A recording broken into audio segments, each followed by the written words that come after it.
በስመ አብ ወወልድ ወመንፈስ ቅዱስ አሐዱ አምላክ አሜን። ክርስቶስ ተንሥአ እሙታን አሰሮ ለሰይጣን ሰላም ኮነ። ክቡራትና ክቡራን፣ ክቡር አባታችን መጋቤ ሐዲስ ዲበኩሉ በላይ የቶታል ደብረ ገነት ቅድስት ሥላሴ ካቴድራል አስተዳዳሪ፣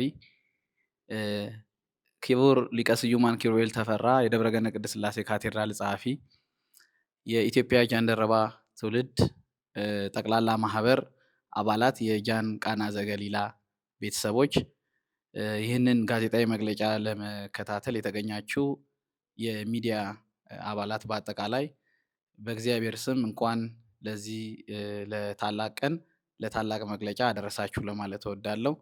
እዚህ የተገኘነው የሁለተኛውን የብዙሃን ጋብቻ በተመለከተ ጋዜጣዊ መግለጫ ለመስጠት ነው። ክቡር አባታችን ጋዜጣዊ መግለጫውን በጸሎት ይጀምሩልናል። ከዛ በኋላ መርሃ ግብራችንን እንከታተላለን ማለት ነው። ክቡር አባታችን።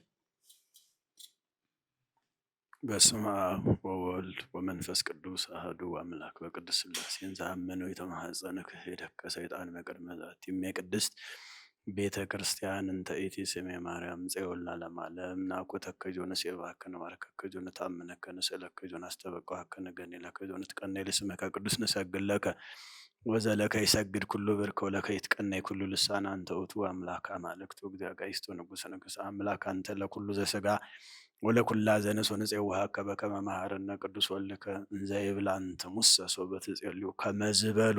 አቤቱ አምላካችን መድኃኒታችን ኢየሱስ ክርስቶስ ሆይ በሰላም እንዳሳደርከን በሰላም አውለን ተረፈ ማርቱን ባርክልን ቀድስልን። ከመልአኩ ከቅዱስ ሚካኤል ከጻድቁ አባታችን አቡነ ተክለ ሃይማኖት ከእናታችን ከቅድስት ክርስቶስ ሰምራ ከቅዱስ ቶማስ ከቅዱሳን ሁሉ ረድኤታቸውን ጸጋቸውን ፍቅራቸውን በረከታቸውን አውልብን አሳድርብን። በዛሬው ዕለት የተገናኘንበትን ይህን መልካም የሥርዓተ ጋብቻ ፕሮግራም መንፈስ ቅዱስ እንዲያስፈጽምልን በሰላም እንዳስጀመረን በሰላም ለፍጻሜ ሁላችን ያድርሰን። ልጆቻችን ይባርክልን ይቀድስልን። አቡነ ዘበሰማያት ይትቀደስ ስምከ ትምጻእ መንግሥትከ ወይኩን ፈቃድከ በከመ በሰማይ ከማሁ በምድር ሲሳየነ ዘለለ ዕለትነ ሀበነ ወኅድግ ለነ አበሳነ ወጌጋየነ ከመ ንሕነኒ ንኅድግ ለዘአበሰለን ኢታብአነ እግዚእነ መንሱት አለ አድኅነነ ወባልሐነ እምኩሉ እኩይ እስመ ዚአከ ይእቲ መንግሥት ኃይለ ስብሐት ለዓለመ ዓለም። በሰላም ቅዱስ ገብርኤል መልአክ ወእግዝእትየ ማርያም ሰላም ለኪ ድንግል በኅሊናኪ ወድንግል በሥጋኪ እም እግዚአብሔር ጸባኦት ሰላም ለኪ ቡርክት አንቲ ኤማነስ ቡሩክ ፍሬ ከርስኪ ተፈሥሒ ፍሥሕት ኦ ምልዕተ ጸጋ እግዚአብሔር ምስሌኪ ሰአሊ ወጸሊ ምሕረተ በፍቅር ወልድኪ ኢየሱስ ክርስቶስ ከመ ይስረይ ለነ ኃጣውኢነ የማይሰራ ኃጢአት እግዚአብሔር ፍታ። እግዚአብሔር ይባርክልን። ክቡር አባታችን መርሃ ግብራችንን በጸሎት አስጀምረውልናል። በጣም እናመሰግናለን። ከዚህ በመቀጠል የዕለቱ ጋዜጣዊ መግለጫ ምን ምን ይዘት እንዳለው በአጭሩ አብራራለሁኝ። በመጀመሪያ የጃን ቃና ዘገሊላ ቤተሰብ መሪ ወይም ሰብሳቢ የሆነችው ወይዘሪት መቅደስ ስለ ጋብቻው መግለጫ የምትሰጥ ይሆናል። እሱን ተከትሎ በቤተክርስቲያኑ ስለሚፈጸመው ስርዓት የዚህ ታላቅ ደብር ዋና አስተዳዳሪ መጋቤ ሐዲስ ዲበኩሉ መግለጫ የሚሰጡን ይሆናል። እነዚህን ሁለት መግለጫዎች በመከተል ደግሞ እዚህ የተቀመጥ የኢትዮጵያ ጃንደረባ ትውልድ የቦርድ አባላትና የተለያዩ ቤተሰብ ሰብሳቢዎች፣ መሪዎች ከሚዲያ አባላት የሚነሱ መግለጫውን ተንተርሶ ሊብራሩ የሚገባቸው ጉዳዮች ካሉ እነሱ ላይ ምላሽ የምናቀርብ ይሆናል። በዚህ መሰረት ነው የምንሄደው። ስለዚህ መጀመሪያ መድረኩን ለወይዘሪት መቅደስ እለቃለሁ። ወይዘሪት መቅደስ ስለ ብዙሃን ጋብቻ በኢትዮጵያ ጃንደረባ ትውልድ ስለሚደረገው ሁለተኛው ብዙሃን ጋብቻ መግለጫውን እንድትሰጭ ጋብዛለሁ።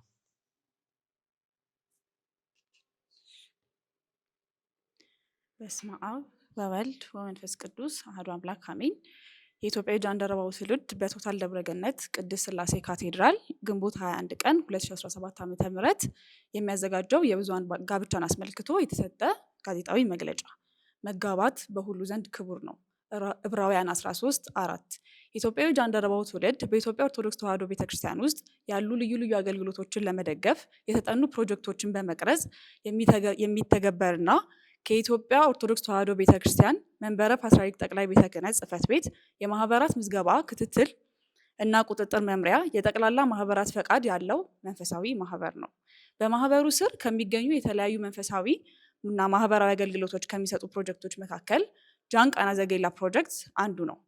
ይህ ፕሮጀክት ከሚሰራቸው ስራዎች ውስጥ ወጣቶች ወደ ጋብቻ ህይወት ከመግባታቸው በፊት የቤተክርስቲያናችንን የጋብቻ አስተምህሮ በማወቅ መንግስተ ሰማያትን ዓላማ ያደረገ ክርስቲያናዊ ቤተሰብን መመስረት እንዲችሉ የቅድመ ጋብቻ ትምህርት ማስተማርና ቤተክርስቲያን ልጆቿን በጋራ የምትድርበትን ቀን በማዘጋጀት ወጣቶች በስርዓተ ቤተክርስቲያን ጋብቻቸውን መፈጸም እንዲችሉ የሚያነሳሳ እንዲሁም የሚያደርግ የብዙሃን ጋብቻ መርሃ ግብርን ማዘጋጀት ነው። በዚህ መሰረት በያዝነው ዓመት ለአራተኛ ዙር 350 የሚጠጉ ጥንዶች በጠቅላይ ቤተ ክህነት ጽርሐ ተዋሕዶ አዳራሽ ለ1 ወር ያህል የቅድመ ጋብቻ ትምህርት እንዲወስዱ ተደርጓል። ከነዚህ ጥንዶች ውስጥ 44ቱ ሙሽሮች የብዙሃን ጋብቻ ተሳታፊዎች ናቸው።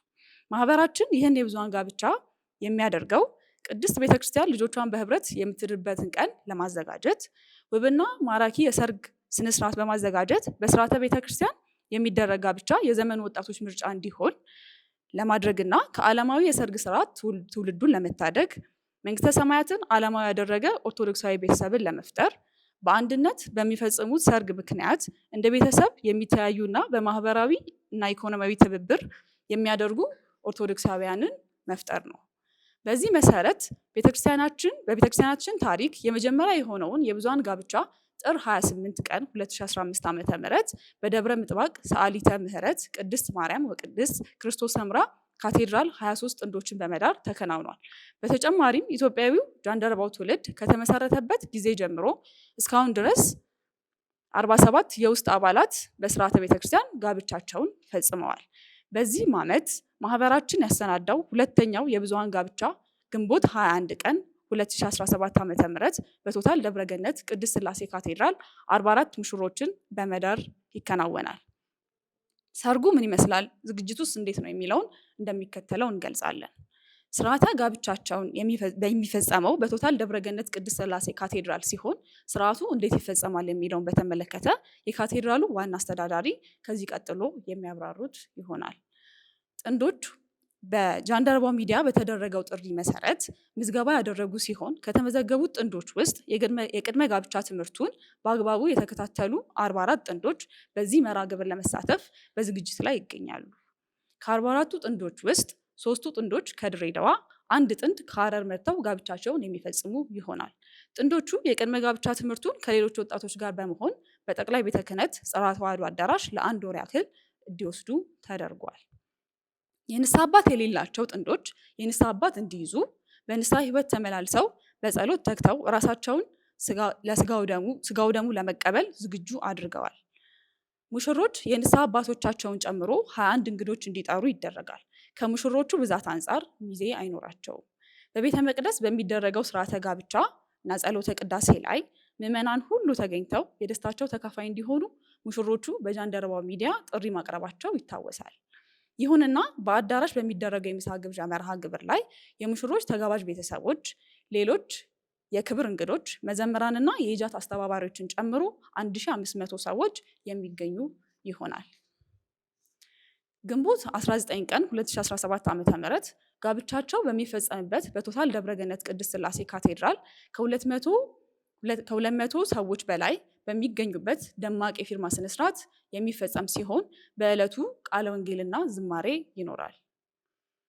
ከሰርጋቸው ዕለት በፊት በሚኖረው ሰንበት ላይ ሙሽሮች የሕግ ታራሚያንን በመጎብኘት የልብስና የንጽህና መጠበቂያ ቁሶችን እንዲለግሱ በማድረግ በጽድቅ ስራ ላይ እንዲሳተፉ ጃን ቃና ዘገሊላ ከጃን ጳውሎስ ወሲላስ ጋር በመሆን አስፈላጊውን ዝግጅት እያደረጉ ይገኛሉ። ይህ በጎ ተግባር ሙሽሮቹ በቀጣይ ህይወታቸው እንዲለማመዱትና እንዲቀጥሉበት የሚያበረታታ ነው። ሙሽሮች በካቴድራሉ ቤተ መቅደስና ታካ ነገሥት በዓታ ለማርያም ገዳም የፎቶ መነሻ መርሃ ግብር አድርገዋል። ይህም የብዙዎችን ቀልብ እንደሳበና የስርዓተ ቤተክርስቲያንን ጋብቻ ውብ እንደሆነ ማሳያ እንደሆነ ማለፉን በጃንደረባው ሚዲያ ገጽ ከተሰጡ ግብረ መልሶች መረዳት ይቻላል።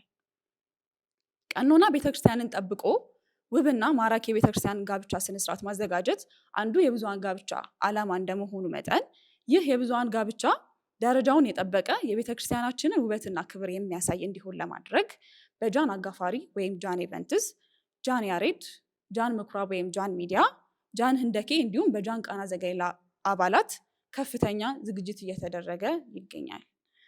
ሙሽሮች በዚህ የሰርግ ስነስርዓት የጣት ቀለበታቸውና ልብሳቸውን ወጪ ብቻ በራሳቸው እንዲሸፍኑ የሚደረግ ሲሆን የቀረውን የሰርጉ ሙሉ ወጪና ዝግጅት የኢትዮጵያዊ ጃንደረባው ትውልድ ከደጋግ ክርስቲያኖች በሚገኘው ድጋፍ የሚፈጽመው ይሆናል። ይህም ደጋግ ክርስቲያኖች በማስተባበር ዓላማው እንዲደግፉ በማድረግ እኔ ቤተክርስቲያን ነኝ፣ ቤተክርስቲያን ልጆቿን በህብረት በምትድርበት መንግስተ ሰማያትን ዓላማ ያደረገ ክርስቲያናዊ ቤተሰብና ማህበረሰብ ለመገንባት በሚደረግ አገልግሎት እሳተፋለሁ ብለው በገንዘብና በአይነት እንዲለግሱ በማድረግ ዝግጅቱን እያከናወነ ይገኛል። ለዚህ ታላቅ አገልግሎት እስካሁን ድጋፍ ያደረጉልንን ድርጅቶችና ግለሰቦች በቃናዋ እመቤት በእመቤታችን በቅድስት ድንግል ማርያም ስም ታላቅ ምስጋና እናቀርባለን። በመሆኑም በዚህ ታላቅ ቤተክርስቲያን ልጆቿን በህብረት በምትድርበት መርሃ ግብር ላይ ምዕመናን ሁሉ በቶታል ደብረገነት ቅድስት ሥላሴ ካቴድራል ከሌሊቱ 9 ሰዓት ጀምሮ እንድትገኙልን በልዑል እግዚአብሔር ስም እንጠይቃለን። በዕለቱ በብፁዓን አባቶች በሚመራው ስርዓተ ቅዳሴ ላይ በመገኘት በረከትን እንድታገኙ የደስታችንም ተካፋይ እንድትሆኑ በ44ቱ ሙሽሮች ስም ጥሪ እናቀርባለን። በቶታል ደብረገነት ቅድስት ሥላሴ ካቴድራል ዋና አስተዳዳሪ መጋቤ ሐዲስ ዲበኩሉ በላይ፣ የካቴድራሉ ጸሐፊ ሊቀ ስዩማን ኪሩቤል ተፈራ እንዲሁም መላው የካቴድራሉ ሰራተኞች ጥያቄውን ካቀረብንበት ቀን ጀምሮ በደስታ በመቀበል እያደረጉልን ላለው መልካም ትብብር በልዑል እግዚአብሔር ስም ምስጋና እናቀርባለን። ኢትዮጵያዊ ጃንደረባው ትውልድ ከዚህ በፊት ጋብቻቸውን ከስርዓተ ቤተክርስቲያን ውጪ የፈጸሙ ምዕመናን ቃል ኪዳናቸውን የሚያድሱበት በጋራ ስጋ ወደሙን የሚቀበሉበትን ዕለት እንደ እግዚአብሔር መልካም ፍቃድ በወርሃ መስከረም 2018 ዓ.ም እንደሚያዘጋጅ ልናበስር እንወዳለን። ስለ አገልግሎታችን መሳካት በጸሎት እንድታስቡን ይቆየን። በስመ አብ ወወልድ ወመንፈስ ቅዱስ አሐዱ አምላክ አሜን። ክርስቶስ ተንሥአ እሙታን አሰሮ ለሰይጣን ሰላም ኮነ ወንሕነሰ ንብል ከመ ከብካብ ንጹሕ። እኛ ስጋ ብቻ ንጹሕ እንደሆነ እንናገራለን። አመክንዮ ዘሐዋርያት የጋብቻ ስነ ስርዓቱን በተመለከተ ከካቴድራሉ ጽሕፈት ቤት የተሰጠ መግለጫ።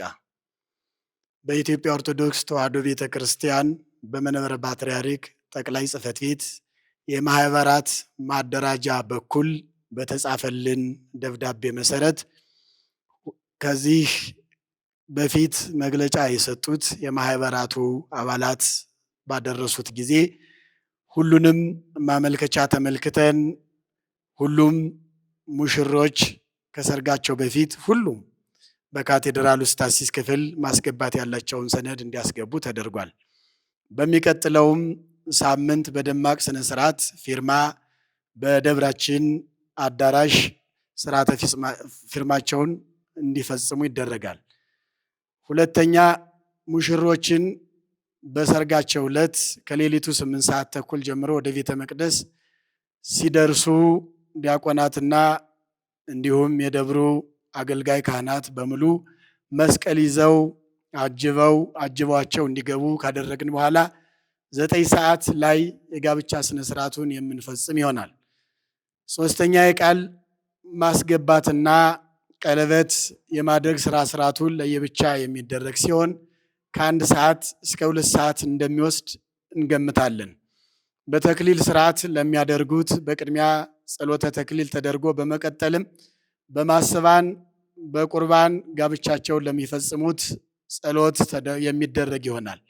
የቅባ ሜሮንና የካባና ተክሊል የማደግ ስርዓቱ በጋራ በዕለቱ በሚገኙት ብፁዓን አባቶች መሪነት በካቴድራሉ አገልጋዮች አማካኝነት በኩል ሁሉም በኩል ሰዓት የሚደረግ ይሆናል።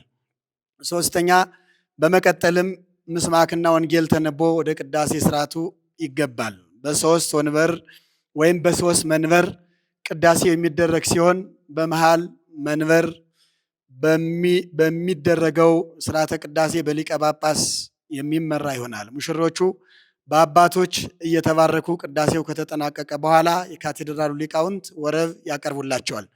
በመቀጠልም የጋብቻ የምስክር ወረቀት ለሁሉም ሙሽሮች መርሃ ግብሩን በሚመሩትና በሚገኙት ብፁዕ አባት ሙሽሮች የጋብቻ ሰርተፊኬታቸውን እንዲያገኙ ይደረጋል። የዚህን የብዙሃን ጋብቻ ዓላማ በመደገፍ ካቴድራላችን ጥያቄው ከቀረበለት ቀን ጀምሮ ከኢትዮጵያ ጃንደረባ ትውልድ ማህበር ጋር በቅርበት እየሰራና አስፈላጊውን ትብብር እያደረገ የሚገኝ ሲሆን ኦርቶዶክሳዊ ቤተሰብን ማህበረሰብን በመገንባት ረገድ ይህ የብዙሃን ጋብቻ መርሃ ግብር ጉልህ አስተዋጽኦ እንደሚኖረው ተረድታችሁ ግንቦት 21 ቀን 2017 ዓመተ ምህረት በሚፈጸመው የጋብቻ ስነ ስርዓት ምዕመናን ሁላችሁም የደብሩ ሊቃውንት በካቴድራላችን ተገኝታችሁ የደስታው ተካፋይ እንድትሆኑ በቅርብ ጊዜ የተመረቀው በካቴድራላችን ሰፊ ካሬ ላይ ያረፈው ካቴድራል ታላቅና ውብ የሆነውን ካቴድራላችንን በዚያውም እንድትጎበኙ ከቦታው በረከት እንድታገኙ እንዲሁም ለዚሁ ታላቅ ክብር ያበቃቸውን ሙሽሮቻችንን እግዚአብሔርን እንድታመሰግኑላቸውና በጸሎት ከእነርሱ ጋር እንድትተባበሩ ጥሪያችን እናስተላልፋለን። ስብሐት ለእግዚአብሔር ወለወላዲቱ ድንግል ወለመስቀሉ ክቡር። ይቆየን። ኢትዮጵያ ሀገራችንን ቤተክርስቲያናችን እግዚአብሔር ይባርክልን ይጠብቅልን። ክቡር አባታችን ወይዘሪት መቅደስ የሁለተኛውን በኢትዮጵያ ጃንደረባ ትውልድ ጠቅላላ ማህበር የሚከወነውን ብዙሃን ጋብቻ አስመልክቶ ለሰጡን ሰፊ ማብራሪያ፣ ሰፊ ትንተና በእግዚአብሔር ስም እናመሰግናለን። በእውነት ይህ መግለጫ ለተጋቢዎቹ፣ ለጥንዶቹም፣ ለቤተሰቦቻቸውም እነሱን አጅበው የደስታቸው ተካፋይ ለመሆን ለሚመጡትም ሁሉ ለህዝበ ክርስቲያኑም ለምእመናኑም በዕለቱ ምን እንደሚደረግ ከሌሊቱ መርሃ ግብር ጀምሮ በዝርዝር ያሳየ ነው። ኢትዮጵያ ጃንደረባ ትውልድም በዚህ ሂደት ያሳለፈውን ነገር ቁልጭ አድርጎ የሚያስገነዝብ ስለሆነ ይህንን የሚያዳምጡ ምእመናን ይህንኑ ተረድተው ጥሪውን አክብረው በዕለቱ በቤተ ክርስቲያን በመገኘት የደስታቸው ተካፋይ እንደሚሆኑ እናምናለን። በመቀጠል ከተለያዩ የሚዲያ አካላት የተጋበዛችሁ ወንድሞችና እህቶች አሁን በሰማነው መግለጫ ላይ ቢብራራ ቢተነተን ይህ ነገር እንዴት ነው የምትሉት ጥያቄ ካለ እሱን እንቀበላለን፣ እሱን እንመልሳለን ማለት ነው። ሰዓቱ መድረኩ የእናንተ ነው። እሺ፣ እግዚአብሔር ያክብርልን። የተሰጠውን መግለጫ ለመስማት ሞክረናል። ከመግለጫው ላይ እንደ ጥያቄ የማነሳቸው 2 ነጥቦች አሉ። የመጀመሪያው አሁን ጋብቻቸውን የሚፈጽሙት 44ቱ ሙሽሮች የቅድመ ጋብቻ ትምህርት ተምረዋል ተብሏል እና ይህ ትምህርት ምን ምንን ያካተተ ነው፣ ከቤተክርስቲያን ስርዓት አንጻር ምን ምን ያካተተ ነው የሚለው አንደኛው ጥያቄ ነው። ሁለተኛው ደግሞ በትክክል መቼ እንደሆነ ፕሮግራሙ ባላውቀውም ወደፊት ጋብቻቸውን በቅዱስ ቁርባን የማደስ የሚል አይነት ነገር ሰምቻለሁ እና እሱን ማብራሪያ ብትሰጡበት አመሰግናለሁ። እሺ፣ እናመሰግናለን። የመጀመሪያው ጥያቄ ላይ ወይዘሪት ሀረገወይን መከተ የትምህርቱን ይዘት በተመለከተ አጭር ማብራሪያ ትሰጠናለች። ለሁለተኛው ጥያቄ መለሳለሁ እኔ። በስመ አብ ወወልድ ወመንፈስ ቅዱስ አሐዱ አምላክ አሜን።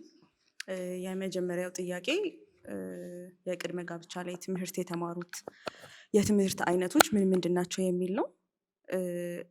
ወደ 12 የሚጠጉ ኮርሶች ነበሩን ወይ ደግሞ የትምህርት አይነቶች ነበሩን። አንደኛ ትዳርና የቅዱስ ትዳርን ዓላማ የሚያብራሩ ትምህርቶች ነበሩን። ሰርግ በምን አይነት መልኩ መደገስ እንዳለበት፣ የሰርግ ዓላማም እንደሆነ በሰፊው የተሰጠ ትምህርት ነበር። ከዛም በኋላ ደግሞ ህይወት ከሰርግ ማግስት ምን ይመስላል የሚለውንም በዛው ተሰጥቷል። ተጨማሪ የግል ማንነትና የግል ማንነታችን ትዳራችን ላይ የሚፈጥረውን ነገር ፐርሰናሊቲ በሚል ርዕስ እንደዚሁ በሰፊው የተማርነው ነው። ሌላ ደግሞ ምዕመናን ላይ ጥያቄ የሚፈጥሩ ነገር ግን ቤተክርስቲያን መመለስ ያለባት እንደ ፍቺ፣ ውርጃና የወሊድ መከላከያ የሚልም ርዕሶች ነበሩ። ተጨማሪም ንጹህ መኝታን የሚል ርዕስ ነበር። ሌላ በተጨማሪ በትዳር ውስጥ የሶስተኛ አካል ጣልቃ ገብነትና የገንዘብ ጉዳይንም እንደዚሁ በአንድ ርዕስ ተምረውታል። ሌላ ደግሞ ያው በትዳር ውስጥ ኮሚኒኬሽኖች ይኖራሉ፣ ንግግሮች ይኖራሉ። እነዛ መሰረታዊ የንግግር ክህሎቶች ምንድን ናቸው የሚልም ኮርስ ነበር። በተጨማሪ ትንሿን ቤተክርስቲያን ማነጽ እና የልጆች አስተዳደግ፣ ልጆች የትዳር ውጤቶች ናቸው። ስለዚህ የልጆች አስተዳደግ ምን ይመስላል የሚለውን በሰፊው ተሰጥቷል። ሌላ የመጨረሻ የቤተሰብ መምሪያና ፍትሐ ነገሥት ስለ ትዳር የሚላቸውን ነገሮች በሰፊው አብራርተናል። ቀጣይ ስለ ቃል ኪዳን ማደስ እሺ እናመሰግናለን እህታችን ወይዘሪት አረጋወይን የትምህርቶቹን ይዘት ሰፋ አድርጋን የነገረችን። እዛው ላይ ስታነሳ ያነሳችው ነጥብ አለ። ዛሬ እንግዲህ ሁላችንም እንደምናውቀው ቅድስት ቤተክርስቲያን የታላቁን ሊቅ የቅዱስ ዮሐንስ አፈወርቅን ክብረ በዓል ታከብራለች። ቅዱስ ዮሐንስ አፈወርቅ ስለ ትዳር በጣም በብዛት ያስተማረ የሰበከ የቤተክርስቲያናችን ሊቅ ነው። ስለ ትንሿ ቤተክርስቲያን ሁልጊዜ ይናገራል። ትንሿ ቤተክርስቲያን ወይም ቤተሰብ የትልቋ ቤተክርስቲያን መሰረት ነው ይላል። እንዲያውም ብዙዎቹ በትልቋ ቤተክርስቲያን ላይ የሚመጡ ፈተናዎች ውጤታቸው ትንሿ ቤተክርስቲያን ላይ መስራት አለመቻላችን ነው ይላል። ቤተክርስቲያን ከፈተና ተለይታ ባታውቅም ትንሿ ቤተክርስቲያን ላይ የምንሰራው ስራ ግን ቤተክርስቲያንን የሚታደግ እንደሆነ ግልጽ ነው። ከዚህ አንጻር የኢትዮጵያዊ ጃንደረባ ትውልድ ብዙ ሰዎች በተለይ ኦርቶዶክሳውያን ክርስቲያኖች ጋብቻቸውን ከቤተክርስቲያን ስርዓት ውጭ ፍትሐ ነገሥቱ እንግዲህ ሁላችሁም እንደምታውቁት በአንቀጽ 24 ቤተክርስቲያን ውስጥ አሁን ልናረግ እንዳሰብነው በካህናት ቡራኬ በስጋውና ደሙ ያልተፈጸመን ጋብቻ አድርጋ አትቆጥርም። ጋብቻ የሚጸናው በዚህ እንዲህ ሲፈጸም ነው ትላለች እና ብዙ ኦርቶዶክሳውያን ግን ይህንን እድል በተለያየ ምክንያት ሳያገኙ ቀርቷል። አሁን ግን ትምህርቱም እየሰፋ አባቶችም ጠንክረው እዚህ ላይ እየሰሩ ቤተክርስቲያን የሚል ነገር በስፋት እያስተዋወቀች ከመምጣቱ አንጻር ብዙ ሰዎች እንዴት አድርገን ነው ተመልሰን በቤተክርስቲያን ጋብቻችንን የምናድሰው፣ ቃል ኪዳናችንን የምናድሰው፣ እግዚአብሔር በፈቀደው መንገድ የምናደርገው የሚል ጥያቄዎችን እያነሱ ስለሚገኙ ከዚህ ጥያቄ በመነሳት የጃን ቃና ዘገሊላ ቤተሰብ በሚቀጥለው ዓመት ደግሞ እንደ እቅድ ከያዛቸው ነገሮች አንዱ አሁን ላይ በትዳር ውስጥ ያሉ ትዳራቸውን በተለያየ መንገድ የፈጸሙ በባህልም ሊሆን ይችላል ወይም በማዘጋጃ ቤትም ሊሆን ይችላል። እነዚህ ሰዎች ኦርቶዶክሳውያን እስከሆኑ ድረስ ቤተክርስቲያን ጋብቻ ብላ የምትጠራው በቅድስት ቤተክርስቲያን የሚደረገውን ጋብቻ ስለሆነ ንስሐ አባት ይዘው ንስሐ አባት ካላቸው ከሌላቸውም አዲስ ንስሐ አባት ይዘው እግዚአብሔር በፈቀደው መንገድ እንደገና ጋብቻቸውን በቤተክርስቲያን የሚያደርጉበትንና ይህንን ሁለተኛ እድል ብዙዎች ይህንን ሁለተኛ እድል የሚመጡበት ሰርግ ላይ እንዲህ ቢሆን ሰርጋችን ብለው ይቆጫሉ።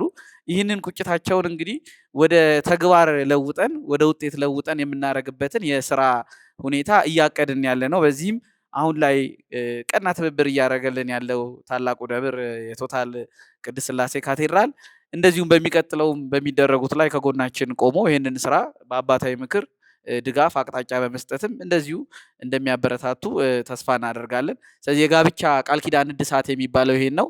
ብዙ ሰዎች ይህንን በጉጉት እንደሚጠብቁ እናውቃለን። አሁን እዚህ ጋብቻ ላይ በተሰጡት ግብረ መልሶችም ይህንን እያየን ነው። ስለዚህ እንደ ማህበር አንዱ ስራችን ኦርቶዶክሳዊ ቤተሰብን ማጠናከር እንደመሆኑ መጠን እዚህ ስራ ላይም እንሰማራለን ማለት ነው። ይህንን ለመግለጽ ነው በመግለጫው ላይ የተብራራው። እናመሰግናለን።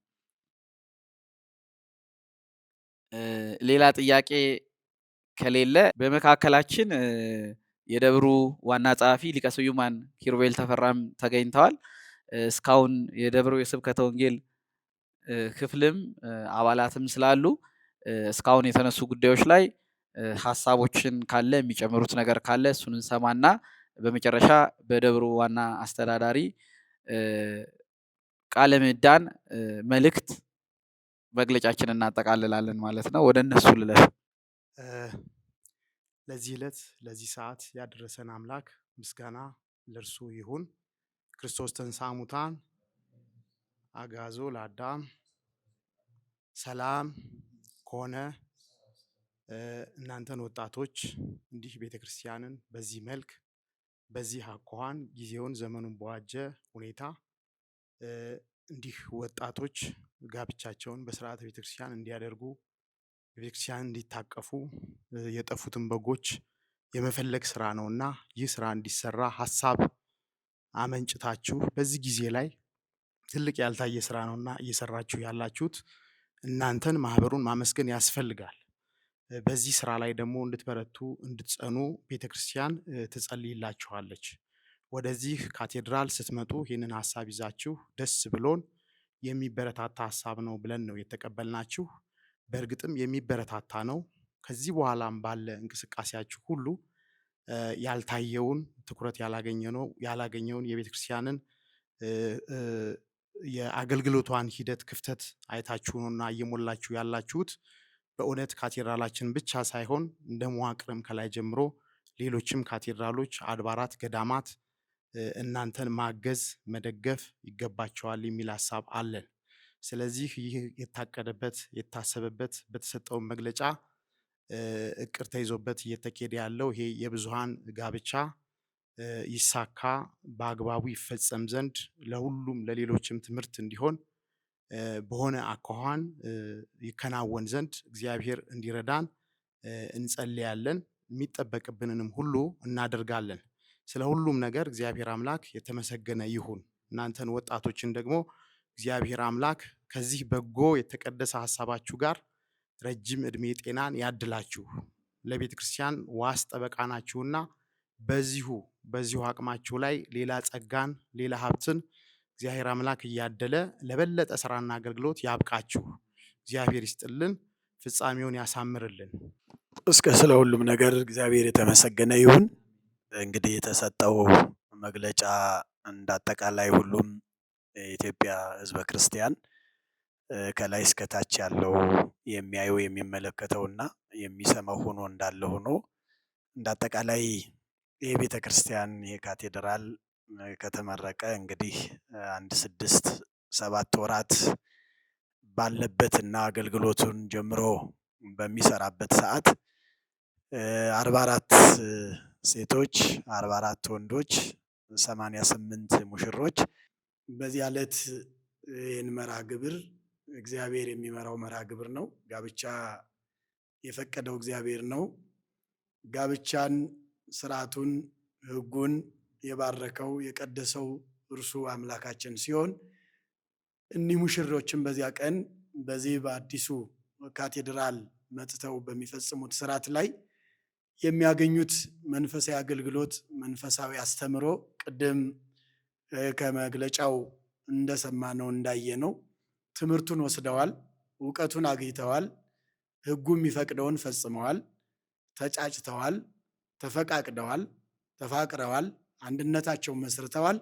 ከዚያ ቀጥሎ ደግሞ አንድ የሚያደርገውና ፍጹም የሚሆኑበትን አንድ አካል የሚሆኑበትን በማቴዎስ 19 ላይ እግዚአብሔር እንደተናገረው እርሱ አንድ ያደረገውን ማንም አይለየው። ቅድም በማብራሪያም ሲመለስ በእነርሱ ሶስተኛ ወገን ጣልቃ የሚገባበት ምክንያት በገንዘብ በተለያዩ ቁሳዊ በሆኑ ነገሮችና በቤተሰብ የሚመጡ ችግሮችን ተቋቁመው ቤተ ክርስቲያንን፣ ክርስትናቸውን፣ ሀገራቸውን የሚተኳቸውን ልጆቻቸው የተባረኩ የሚሆንበትን መንፈሳዊ የሕይወት መሰረት የሆነውን ጋብቻ ስለሚፈጽሙ በዚያ ቀን ለሚከናወነው መንፈሳዊ የጋብቻ ስነ ስርዓት እግዚአብሔር መንፈስ ቅዱስ እንዲያስፈጽምልን እርሱን በጸሎት እንለምናለን።